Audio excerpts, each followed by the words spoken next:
వాక్యం చదువుకుందాం. యెషయా గ్రంథం 60వ అధ్యాయం 21వ వచనాన్ని ఈరోజు ధ్యానాంశంగా మనం చదువుకుందాం. The book of Isaiah chapter 60 and verse 21. దానిలో రాయబడిన మాట ఇలా ఉంది. నీ జనులందరూ నీతిమంతులయ్యుందురు, నన్ను నేను మహిమపరుచుకొనున్నట్లు వారు నేను నాటిన కొమ్మగాను నేను చేసిన పనిగాను ఉండి దేశమును శాశ్వతముగా స్వతంత్రించుకొందురు. ఈ మాట నాతో అందరూ చెప్పండి. వారు నేను నాటిన కొమ్మగాను నేను చేసిన పనిగాను ఉందురు. ఎంత చక్కని మాట ఇది. దేవుడు నాటిన కొమ్మ. మీరు ఎప్పుడైనా చెట్లు నాటారా? చెట్లు కాదండి, మొక్కలు నాటారా? చెట్లు అనగానే కొంతమంది చెట్లు ఎలా నాటుదామండి అనుకుంటారు. అశోకుడు చెట్లు నాటించినాడంటే చదివేశాం కదా. మొక్కలు నాటే అలవాటు కొంతమందికి ఉంటుంది. ఆ సందర్భాల్లో గ్రీన్ ఎర్త్ ప్రాజెక్ట్ మనం కూడా చేపట్టాము. మన పరిచర్య ద్వారా మొక్కలు నాటే కార్యక్రమాన్ని, ఆయా మొక్కలు, రకరకాల మొక్కలు ఆయా ప్రాంతాల్లో నాటడం. ప్రభుత్వం వారు కూడా కొన్ని సందర్భాల్లో పెద్ద ఎత్తున మొక్కలు నాటే కార్యక్రమాన్ని చేపడుతూ ఉంటారు. పూర్వదినాల్లో ఒక కొండ ప్రాంతం మీద ఒక వ్యక్తి మొక్కలు నాటడం ప్రారంభించేటట్టు ఆ త్రోవ ప్రక్కనంతా కూడా మొక్కలు నాటుతున్నాడు. అందరూ వచ్చి అతన్ని, ఏం పేరు బాబు నీ పేరు అంటే, నా పేరు థామస్ అన్నాడు. ఆ వ్యక్తి ఆ ప్రాంతంలో చక్కగా మొక్కలు నాటుతుంటే కొన్ని నెలల పాటు, కొన్ని సంవత్సరాల పాటు అలా ప్రయాసపడుతుంటే చాలామంది అతన్ని చూసి మ్యాడ్ థామస్ అని పిలిచేవారట, పిచ్చివాడైన థామస్ అని పిలిచేవారు. ఎందుకోసం అంటే ఆయన మొక్కలు నాటుకుంటూ వేలాది మొక్కలు నాటుకుంటూ వెళ్తున్నాడు. ఆయన మ్యాడ్ థామస్ అని పిలిచేవారు. అలా అతను మొక్కలు నాటి కొంతకాలానికి చనిపోతాడు. చనిపోయిన తర్వాత ఆ మొక్కలు పెద్దవై చెట్లుగా మారిన తర్వాత ఈ రోజున మన భారతదేశంలో ప్రతి ఏటా కూడా కొన్ని లక్షల మంది పర్యాటకులను ఆకర్షించే ఊటీ అనే ప్రాంతంలో నాటబడిన చాలా మట్టుకు మొక్కలు ఆనాడు థామస్ అని ఆయన నాటిన మొక్కలే. ఆ రోజు అతను అందరూ కూడా మ్యాడ్ థామస్ అని పిలిచారు. కానీ ఈరోజు అతను నాటిన మొక్కలు ఆ ఆర్డర్ని చూస్తూ ఉంటే హీ వాస్ ఎ విజనరీ. అతను ఒక దర్శనాన్ని కలిగిన వాడు. అనేక మంది ఈ ప్రాంతానికి రాబోతున్నారు కాబట్టి ఈ ప్రాంతాన్ని అందంగా తీర్చిదిద్దుదామని ఒక సరైన క్రమబద్ధీకరణలో మొక్కలు నాటి థామస్ అని ఆయన ఊటీ అనే ప్రాంత నిర్మాణంలో చాలా మంచి సహకారాన్ని అందించాడు. మన భారతదేశంలో కొన్ని ఉదక మండలాలు ఉంటాయి. కొడైకెనాల్, ఊటీ, ఈ ప్రాంతాలన్నీ కూడా సమ్మర్ క్యాంప్స్. చాలామంది ఆ ప్రాంతాలకు వెళ్ళి తమ సమ్మర్ని గడుపుతూ ఉంటారు. ఎందుకంటే అక్కడ చాలా చక్కని చల్లదనం ఉంటుంది. సమ్మర్లో కూడా చాలామంది గొప్పవారు ఆ ప్రాంతానికి వెళ్ళి ఆ సమ్మర్ అంతా అక్కడే ఉండి మరలా వస్తూ ఉంటారు. చెట్లు నాటడం లేదా ఈ యొక్క పరిస్థితిని మనం చూస్తున్నప్పుడు దేవుడు అంటున్నాడు, నా జనులు నీతిమంతులుగా ఉంటారు, నేను వారిలో మహిమ పొందునట్లుగా, నన్ను నేను మహిమపరుచుకున్నట్లుగా వారందరూ కూడా నేను నాటిన కొమ్మల్లా ఉంటారు, నేను చేసిన పనిలా ఉంటారు. అందువలన వారు దేశమును స్వతంత్రించుకుంటారు, ఆశీర్వాదాలను స్వతంత్రించుకున్న వారుగా ఉంటారని దేవుడు చక్కని మాటను సెలవిచ్చాడు. ఈ 2025 సంవత్సరంలో మనందరం కూడా దేవుని దీవెనలు స్వతంత్రించుకున్నట్లుగా మనలో మనం తీర్చిదిద్దుకుందుముగాక. ఆమెన్. మనం ఎవరు నాటిన మొక్కల్లా ఉండాలట? దేవుడు నాటిన మొక్కల వలె, ఆయన చేసిన పని వలె ఉండాలని దేవుడు ఆశిస్తున్నాడు. When you read the book of Isaiah chapter 60, you will find plenty of God's promises. యెషయా గ్రంథం 60వ అధ్యాయంలో విశిష్టమైన దేవుని వాగ్దానాలు ఎన్నో మనకు కనబడుతూ ఉంటాయి. ఒక్కొక్క మాట ధ్యానం చేస్తుంటే పరిశుద్ధాత్మ దేవుడు ఎన్నో శ్రేష్టమైన విషయాలు మనకు తెలియచేస్తూ ఉంటారు. అయితే ఈ వచన భాగాన్ని కొంచెం జాగ్రత్తగా మనం పరిశీలన చేస్తే, నా ప్రజలు నేను నాటిన కొమ్మల్లా ఉంటారని దేవుడు మాట్లాడాడు. కొమ్మ అన్న చోట ఇంగ్లీష్లో బ్రాంచ్ అని, హిబ్రూలో నెట్జర్ అనే పదం ఉపయోగించారు. నెట్జర్ అనే పదం ఎగ్జాక్ట్గా ఇదే పదాన్ని యెషయా గ్రంథంలో మరొక చోట చూస్తాం. 11వ అధ్యాయం 1వ వచనంలో యెషయి మొద్దు నుండి చిగురు పుట్టును అనే మాట అక్కడ ఉంటుంది. ఆ చిగురు అన్న చోట నెట్జర్ అనే పదం అక్కడ కూడా ఉపయోగించబడింది. రాను రాను ఆ నెట్జర్ అనే పదంలోంచే నజరేత్ అనే పదం వచ్చింది. ఇశ్రాయేల్ దేశంలో one of the prominent towns was Nazareth. యేసు ప్రభు నజరేతులో పెరిగాడు కాబట్టి ఆయన నజరేతు వాడు అని సంబోధించేవారు. ఎప్పటికీ కూడా చాలాసార్లు మనం ప్రార్థనలో నజరేయుడనే యేసు అని సంబోధిస్తాం కదా. ఆ నాజరేత్ అనే మాట నెట్జర్ అనే పదంలోంచి వచ్చింది, అనగా ఫలించెడి కొమ్మ. లేదా చిగురించిన కొమ్మ అని అర్థం. ప్రభు అంటున్నాడు, నా ప్రజలు నేను నాటిన కొమ్మల వలె ఉంటారని ప్రభు చక్కని మాట సెలవిచ్చాడు. ఈరోజు మనందరం కూడా దేవుని చేతిలో నాటబడిన వారంగా, ఆయన చేతి పని వారంగా ఉన్నప్పుడు సకల ఆశీర్వాదాలను స్వతంత్రించుకుంటామని లేఖనాలు సెలవిస్తున్నాయి. నేను ఈరోజు బైబిల్లోంచి కొన్ని ప్రాముఖ్యమైన కొమ్మల గురించి మాట్లాడాలని, కొమ్మకు అసోసియేట్ అయ్యబడిన ఒక బిబ్లికల్ ట్రూత్, ఒక లెసన్ మీకు చెప్పాలని దేవుని ఆత్మ ద్వారా ప్రేరేపించబడుతున్నాను. దేవుని నాటిన కొమ్మలు ఎలా ఉంటాయి, వాటి లక్షణాలు ఏంటి, వాటి యొక్క పరిస్థితులు ఏంటో కొంచెం జాగ్రత్తగా ఆలోచన చేసి సందేశాన్ని ముగింపులను తీసుకొస్తాను. మొట్టమొదటి అంశాన్ని మార్కు సువార్త 11వ అధ్యాయము 8వ వచనంలో మనం చూస్తాం. చూడండి, మార్కు సువార్త 11వ అధ్యాయం 8వ వచనంలో మొదటి కొమ్మను గురించిన వివరణ అక్కడ స్పష్టంగా మనం చూస్తున్నాం. The gospel of mark chapter 11 and verse 8. దానిలో ఈ మాట ఉంది, అనేకులు తమ బట్టలను దారి పొడుగున పరిచిరి, కొందరు తాము పొలములో నరికిన కొమ్మలను పరిచిరి. ఆ తర్వాత వచ్చిన కూడా చదువుదాం. మరియు ముందు వెళ్ళుచుండిన వారందరూ వెనుక వచ్చుచుండిన వారు జయము ప్రభువు పేరట వచ్చువాడు స్తుతింపబడును గాక అని కేకలు వేయుచుండిరి. స్తోత్రం చెప్దాం ఒకసారి, హల్లెలూయా. నేను నాటిన కొమ్మలుగా వారు ఉంటారు అన్నప్పుడు కొమ్మ మనకు నేర్పించే మొదటి పాఠం ఏంటంటే, ఇక్కడ ఈ కొమ్మలు ఆరాధనను సూచిస్తూ ఉన్నాయి. ఈ కొమ్మలు ఆరాధన అనే ప్రాముఖ్యమైన వర్తమానాన్ని మనకు జ్ఞాపకం చేస్తున్నాయి. ఈ నేపథ్యం మనందరికీ తెలుసు. యేసు ప్రభువారి లోకంలో ఉన్న కాలంలో ఆయన శిలువ మరణానికి ముందు ఆదివారం ఆయన యెరూషలేములోనికి ప్రవేశించారు. అప్పటికి చాలాసార్లు ఆయన యెరూషలేములోకి వచ్చారు, యెరూషలేములో ప్రవేశించారు. కానీ ఆ రోజు యేసు ప్రభు యెరూషలేముకి వెళ్ళడంలో ఒక సిగ్నిఫికెన్స్ ఉంది. ఆయన దావీదు కుమారునిగా, మెస్సయ్యగా తను తాను సంపూర్ణంగా ప్రత్యక్షపరుచుకున్నట్లుగా జకరియా ద్వారా ప్రకటించబడిన ప్రవచనాన్ని నెరవేర్చుకుంటూ ఒక గాడిద పిల్ల మీద ఆయన ప్రయాణం చేస్తూ యెరూషలేములోనికి వచ్చారు. ఆయన వస్తున్నప్పుడు ప్రజలందరూ ఏం చేశారో తెలుసా? వారి తమ వస్త్రములను తీసి, అంటే పై వస్త్రాలు తీసి ఆయన వెళుతున్న మార్గంలో పరిచారట. అంత మాత్రమే కాకుండా లేలేత ఖర్జూర కొమ్మలు వాటిని నరికి తీసుకుని వచ్చి యేసు ప్రభు వెళుతున్న మార్గంలో వేశారు.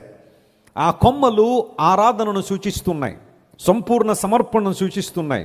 దేవుని ఆరాధించడానికి, ఆయన స్తుతించడానికి తమ యొక్క ఎక్స్ప్రెషన్, తమ యొక్క సంసిద్ధతను వారు వ్యక్తం చేసి తమ వస్త్రములు ఖర్జూరపు కొమ్మలు యేసు ప్రభు ముందు పరిచారని బైబిల్ సెలవిస్తున్నాయి. అలా పరిచి వారు ఏమని ఆరాధన చేస్తున్నారో తెలుసా?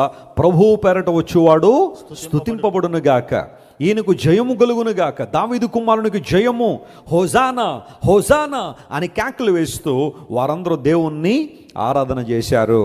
ఈ కొమ్మలు మనకు నేర్పించే పాఠం ఏంటంటే, దేవుణ్ణి ఆరాధన చేయడం క్రైస్తవ జీవితంలో చాలా ప్రాముఖ్యమైన అంశము.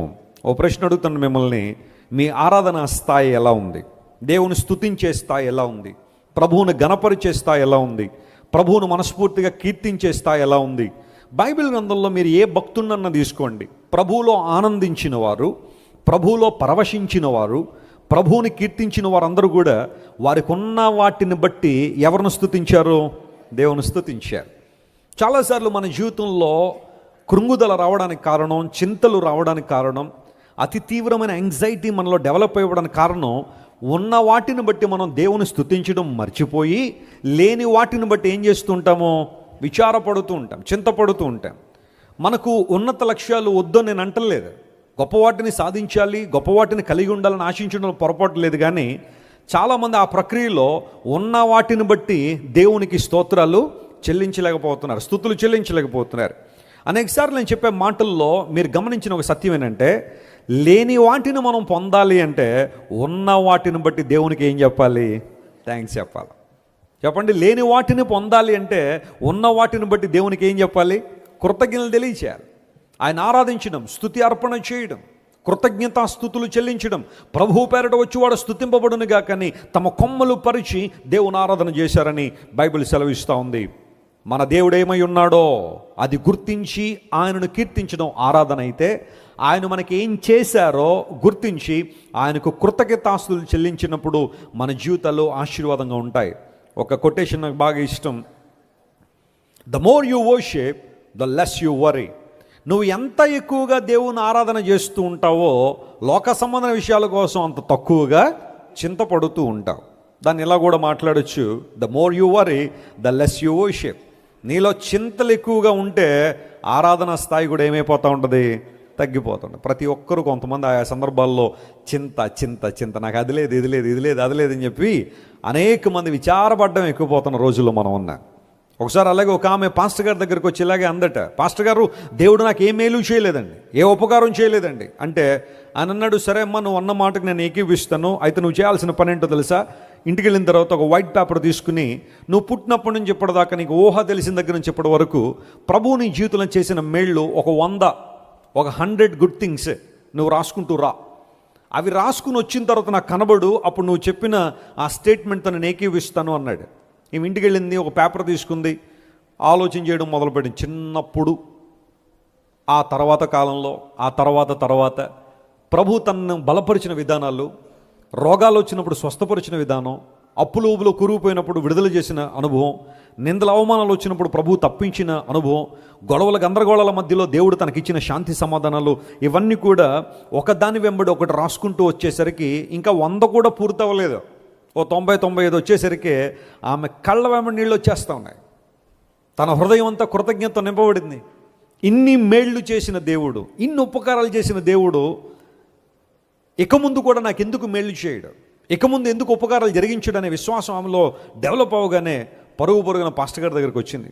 దైవజనుడా నన్ను క్షమించండి, ఏమ్మా ఏమైంది, మీరు 100 మేలు రాయమన్నారు కదండి, 100 కూడా పూర్తవలా. దగ్గరలో ఉండగానే దేవుడు నా కన్నులు తెరిచాడండి. ఆయన ఎంతగా నాకు తోడై ఉన్నాడో, ఎంతగా నాకు సహాయపడ్డాడో, గతించిన వత్సరాలన్నీ ఆయన కృప ద్వారా ఎలా నన్ను సందర్శించారో, తాకారో, బలపరిచారో, అవన్నీ ఒక్కసారి ఆలోచన చేస్తే నా హృదయం అంతా కృతజ్ఞత నిండింది సార్. ఎంతవరకు అవన్నీ మర్చిపోయి కళ్ళు మూసిపోయింది దాన్ని, దేవుడు నాకు ఏం చేయలేదు, ఆయన ఉంటే నాకు ఎందుకు ఈ శ్రమ ఈ కష్టం అని అనుకున్నాను. కానీ the more I focus on the good things and benefits of the lord, my heart is being filled with gratitude. నా హృదయం అంతా కృతజ్ఞత నింపబడింది అని ప్రభువుని ఆరాధించడం మొదలుపెట్టింది. ప్రియ దేవుని బిడ్డ, నీ స్థితిగతుల్లో మార్పు రావాలి అంటే, నీ కుటుంబంలో మార్పు రావాలంటే, నీ ఆధ్యాత్మిక జీవితంలో ఒక మార్పును అనుభవించాలంటే, start praising God today, start worshipping him. మన దేవుడు ఆరాధనకు యోగ్యుడు. హల్లెలూయా. ఆయన స్తుతులకు పాత్రుడైన దేవుడు ఆయన. ఇంతవరకు మనుషులను ఆరాధన చేసేవేమో, వ్యవస్థలను ఆరాధన చేసేవేమో, రకరకాల తత్వజ్ఞానాలను ఆరాధన చేసేవేమో, అడ్మైర్ చేసేవేమో, కానీ ఈరోజు నువ్వు నేను అడ్మైర్ చేయాల్సింది, ఎగ్జాల్ట్ చేయాల్సింది ప్రభువునే. ఆయన ఒక్కడే స్తుతి పాత్రుడు, స్తోత్రార్హుడని బైబిల్ చాలా స్పష్టంగా తెలియచేస్తూ ఉంది. పౌలు మరియు బర్నబాస్ వారిద్దరు కూడా ఒకసారి ఒక ప్రాంతానికి వెళ్ళి ఒక అద్భుతాన్ని చేశారు. లుస్త్ర అనే ప్రాంతంలో బలహీన పాదాలు కలిగిన ఒక వ్యక్తి అక్కడ తీసుకురాబడినప్పుడు ఆ వ్యక్తిని ఎవరో మోసుకుని వచ్చారు. పౌలు దేవుని వాక్యం ప్రకటిస్తుంటే ఆ వ్యక్తి పౌలు గారు చెబుతున్న మాటలు ఎందు లక్ష్యం ఉంచాడు. ఆ తర్వాత పౌలు అతన్ని తేరి చూసి ఇతడు స్వస్థత పొందడానికి ఆశ కలిగాడని గుర్తించి క్రీస్తు నామములో లేచి నడవమన్నప్పుడు ఆ వ్యక్తి లేచి నడవడం ప్రారంభించాడు. కళ్ళ ముందు అద్భుతం జరిగింది. ఆశ్చర్యకార్యం జరగగానే అక్కడున్న ప్రజలందరూ కూడా పౌలును మరియు బర్నబాను వారు బాగా అభిమానిస్తూ, ఒక మాటలో చెప్పాలంటే వారే దేవుళ్ళు వీరి రూపంలో వచ్చేసారని చెప్పి పౌలు గారికి హెర్మే అనే పేరు పెట్టారు, బర్నబా గారికి ద్యుపతి అని పేరు పెట్టారు. వారు ఆరాధించే దేవుళ్ళ పేరు వారికి పెట్టేసి దేవుళ్ళు మానవాకారంలో మన మధ్యకి వచ్చేసారు. Paul and Barnabas were nothing but Hermes and ద్యుపతి అనే పేర్లు వారికి పెట్టి వారు మన మధ్యకు వచ్చేసారని చెప్పి వారు ఇంకా ఆరాధన చేయడం, ఇంకా రకరకాల కార్యక్రమాలు, బలుల కార్యక్రమాలు అన్నీ ప్లాన్ చేయడం ప్రారంభిస్తే పౌలు మహాశయుడు వారిని బ్రతిమాలు ఏమన్నాడు తెలుసా, మేము కూడా మీలాంటి మనుష్యులమే, మేము కూడా మీలాంటి మానవులమే, ఆరాధనీయుడు ప్రభు. ఎందుకంటే ఆయన సకలము సృష్టించిన దేవుడు, ఆయన తన చిత్తానుసారంగా సమస్తాన్ని జరిగిస్తున్న దేవుడు. ఒక మనిషి జీవితంలో ఆశ్చర్యకార్యం జరిగించగలిగిన వాడు, అద్భుతం చేయగలిగిన వాడు దేవుడు మాత్రమే గనుక ఆయనకు మాత్రమే ఘనత ప్రభావంలో ఆరోపించాల్సిన వారమై ఉన్నాయని చెప్పి పౌలు వారిని బ్రతిమాలి ఆ బలుల కార్యక్రమాన్ని ఆపడానికి చాలా ప్రయాసపడ్డాడని అపోస్తుల కార్యగ్రంథంలో మనం చూస్తాం. పౌలు బర్నబా మనకు నేర్పించే పాఠం ఏంటో తెలుసా, దేవుడు కొన్నిసార్లు మనుషులను తన ప్రయోజనాల కోసం వాడుకోవచ్చు, తన ఉద్దేశాల కోసం తన సేవకులను వాడుకుంటారు. ఒక స్వస్థత కోసం, ఒక విడుదల కోసం, లేదా ఒక వ్యక్తి మార్పు కోసం దేవుడు కొంతమంది సేవకులను వాడుకోవచ్చేమో, కానీ సకల ఘనత మహిమ ఎవరికి చెందాలి? దేవునికే చెందాలి. ఆయన మహిమకు పాత్రుడు, ఆరాధనీయుడు. ఈరోజు నువ్వు ఎంతగా దేవుని ఆరాధన చేస్తావో అంతగా దేవునిలో పరవశిస్తావు. ఆనందానికి ఆరాధనకు దగ్గర సంబంధం ఉంది. ప్రభువును ఆరాధించేవాడు ప్రభువులో ఆనందించగలుగుతాడు. వారి కొమ్మలు పరచి ప్రభువును స్తుతించారు. దావీదు కుమారునికి జయము, హోజానా అని ప్రభువును స్తుతించారు. హోజానా అనే మాటకు సేవ్ మీ నౌ, దేవా ఇప్పుడే నన్ను రక్షించు అని అర్థం. హోజానా అనే మాటకు, హోసన్నా అనే మాటకు ఇప్పుడే నన్ను రక్షించు అని అర్థమైతే వాళ్ళందరూ కూడా స్తుతి ఆరాధన చేస్తూ ప్రభువుని గణపరిచారు. అయితే అక్కడ కొంతమంది శాస్త్రులు, పరిసయ్యులు, ధర్మశాస్త్రోపదేశకులు ఆరాధన చేస్తున్న వారందరినీ అభ్యంతరపరచడం ప్రారంభించారు. వారు ప్రభు దగ్గరికి వచ్చి అన్నారు, నువ్వు వింటున్నావా? వినబడుతున్నారు, మాటలన్నీ వినబడుతున్నాయా? వాళ్ళందరూ నిన్ను దేవుడు అంటున్నారు, నిన్ను ఆరాధన చేస్తున్నారు, నువ్వు దావీదు కుమారుడు అని దేవుని స్తుతిస్తున్నారు. Are you hearing? నువ్వు వింటున్నావంటే ప్రభు అన్నాడు, వింటున్నాను, నేను వారు చేస్తున్న ఆరాధన వింటున్నాను. ఒకవేళ మీరు మౌనంగా ఉంటే చంటి పిల్లలకి స్తుతుల మూలంగా, బాలురేకి స్తుతుల మూలంగా దేవుడు ఒక దుర్గాన్ని స్థాపించుకుంటాడని కీర్తన గ్రంథం 8వ కీర్తనలో రాయబడిన ఆ ప్రాఫెసీని దేవుడు ఎత్తి, మీరందరూ మౌనంగా ఉన్నారు కాబట్టి దేవుడు చంటి పిల్లలను, బాలులను ఉపయోగించుకొని తన కొరకు స్తుతుల దుర్గమును స్థాపిస్తున్నాడు అన్నాడు. స్తోత్రం చెప్పండి, హల్లెలూయా. ఇక్కడ మనం గమనించాల్సిన మాట ఏంటో తెలుసా? దేవుని ఆరాధించే విషయంలో నువ్వు ఎప్పుడైనా మౌనంగా ఉంటే ఆయనకి చెందాల్సిన ఆరాధన దేవుడు ఎవరి ద్వారానే తీసుకుంటాడు, కానీ ఆ బహుమానం నువ్వేం చేస్తున్నావు? పోగొట్టేసుకుంటున్నావు. నీకు అర్థమైంది? ఇప్పుడు ప్రశ్న అడుగుతాను, చెప్పండి అందరూ సమాధానం. దేవుని ఆరాధించడం వల్ల లాభం ఎవరికి? కొంతమంది ఇలా అంటున్నారు, నేను రాలేను ఇప్పుడు మీ దగ్గరికి. ఆన్సర్ చెప్పండి. దేవుని ఆరాధించడం ఎవరికి లాభం?